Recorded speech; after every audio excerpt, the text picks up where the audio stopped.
हुजूर अकरम सल्लल्लाहु अलैहि वसल्लम ने इरशाद फरमाया कि कयामत से पहले जो रमजान आएगा उसमें दुनिया वालों को एक ऐसी खौफनाक और बुलंद आवाज का सामना करना पड़ेगा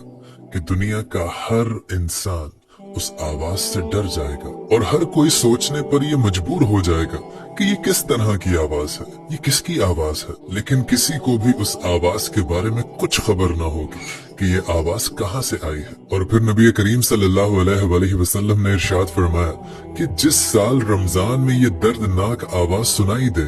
तो चाहिए कि उस साल अपने घर में एक साल का राशन इकट्ठा जमा कर ले, क्योंकि उसके बाद अल्लाह ताला रिस्क को दुनिया से उठा लेगा। और ये रमजान का महीना हजरत इमाम मेहदी के ज़हूर से पहले आएगा और उसमें खूब सूरज ग्रहण लगा करेंगे और आसमान पर कोई नूर सा चमकता हुआ दिखाई देगा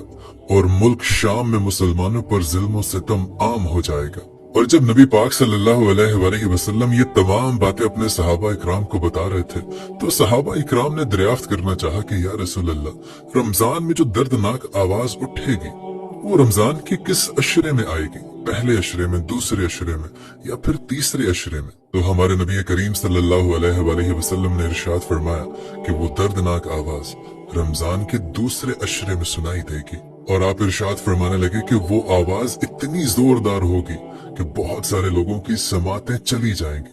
बहुत सारे लोग गश खाकर बेहोश होकर नीचे गिर जाएंगे। और एक रिवायत के मुताबिक तकरीबन 70,000 लोग उस दर्दनाक आवाज की वजह से अपने रस्तों का तयन करना भूल जाएंगे। तो फिर सहाबा इकराम ने अर्ज की कि या रसूल अल्लाह, हमें बताइए कि आपकी उम्मत में से कौन से लोग उस आवाज से महफूज रहेंगे।